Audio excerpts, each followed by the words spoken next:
তাৰমানে এখন গুৱাহাটীৰ প্ৰান্তীয় অঞ্চল, যি প্ৰান্তীয় অঞ্চলক কিছুমান ডাঙৰ চহৰত বসবাস কৰা মানুহে কেতিয়াবা কেতিয়াবা অকমান কম গুৰুত্ব দিয়ে, কিন্তু আটাইতকৈ গুৰুত্বপূৰ্ণ বতৰাটো যি সময়ত এচাম মানুহে মানুহৰ মাজত বিভাজন কৰিবলৈ চাইছে, আটাইতকৈ গুৰুত্বপূৰ্ণ সমন্বয়মুখী বাৰ্তাটো আহিছে এই দুধনৈ ৰংজুলিৰ এই দুধনৈ ৰাভা সমাজৰ পৰা, পূৰ্বাঞ্চল ৰাভা সমাজৰ পৰা, মহিলা সমাজ আৰু তেওঁলোকৰ যুৱ ছাত্ৰ পৰিষদৰ পৰা।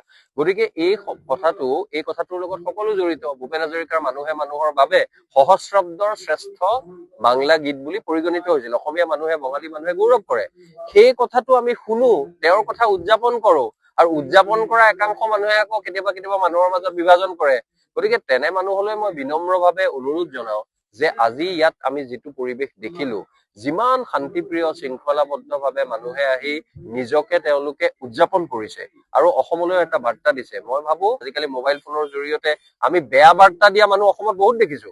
অশালীন, অভব্য, অকথ্য কথা কোৱা অসমীয়া পুৰুষ মহিলা বহু আছে, মিলিয়ন ভিউজৰ কাৰণে অত্যন্ত অসভ্য কথা কয়। কিন্তু আপোনালোকে বা আমাৰ দায়িত্ব, আমি যদি ভাল বাৰ্তা এটা দিওঁ, সমন্বয়ৰ কথা কওঁ, মানুহৰ মিলা প্ৰীতিৰ কথা কওঁ, আৰু লগতে কৰ্মমুখী হৈ বাহিৰৰ মানুহে যাতে আমি অকমান নিষ্কৰ্মা বুলি আমাৰ কামবোৰ কাঢ়ি লব নোৱাৰে, এনে যদি হেঙাৰৰ পৰিৱেশ যদি সৃষ্টি কৰিব পাৰো, তেতিয়াহ'লে ভাল কথা হ'ব। আৰু এটা কথা মোৰ ভাল লাগিল যে অসমৰ বিভিন্ন অঞ্চলত মই ঘূৰি ফুৰো, বহু অঞ্চলৰ নতুন প্ৰজন্ম ধ্বংস হৈছে ড্ৰাগছৰ কবলত পৰি। সন্মানীয় মুখ্যমন্ত্ৰী ডক্টৰ হিমন্ত বিশ্ব শৰ্মাই অৱশ্যে এই ক্ষেত্ৰত বহুবোৰ ভূমিকা লৈছে, কিন্তু সময়ে সময়ে কেতিয়াবা অকমান ভূমিকাবোৰ কমি যোৱা যেন দেখো। মই অনুৰোধো জনাও যে এইটো অতি কটকটীয়া, সকলো অঞ্চলত সকলো মানুহৰ নৱপ্ৰজন্মৰ সুবিধাৰ বাবে আৰু ভাল কৰি ৰখাৰ বাবে, সুৰক্ষাৰ বাবে আমি কৰিব লাগে।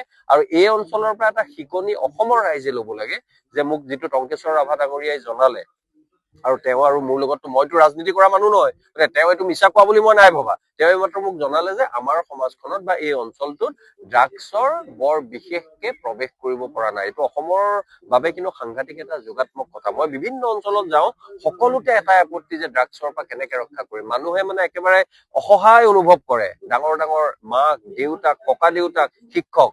কিন্তু তেনে ক্ষেত্ৰত যেতিয়া ইয়াত আহি এনে এটা কথা শুনো, এই কথাটো মই ভাবো এনে বাৰ্তাও দিব লাগে। আৰু ইয়ালৈ যাতে সেই বৰবিহ নাহে, মই ভাবো আপোনালোকেও কৰিব, আমিও কৰিম। আৰু সেই বৰবিহ আহিলে কিন্তু বহু পৰ্যায়ৰ পৰা আমি ইতিমধ্যে অসমীয়া জাতি হিচাপে আমাৰ প্ৰত্যাহ্বান বহু বেছি।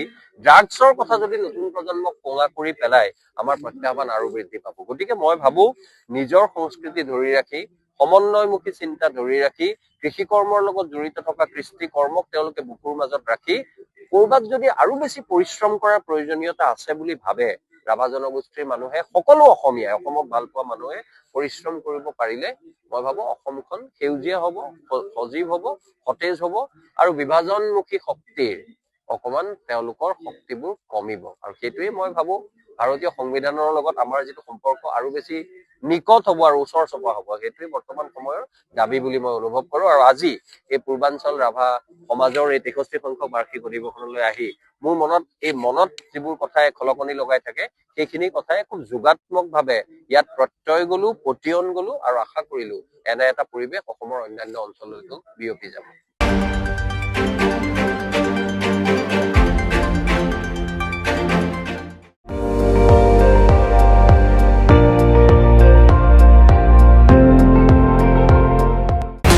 আপুনি চাই আছে ND24, সৰ্বশ্ৰেষ্ঠ নহয়, সৰ্বোত্তমৰ দৌৰত।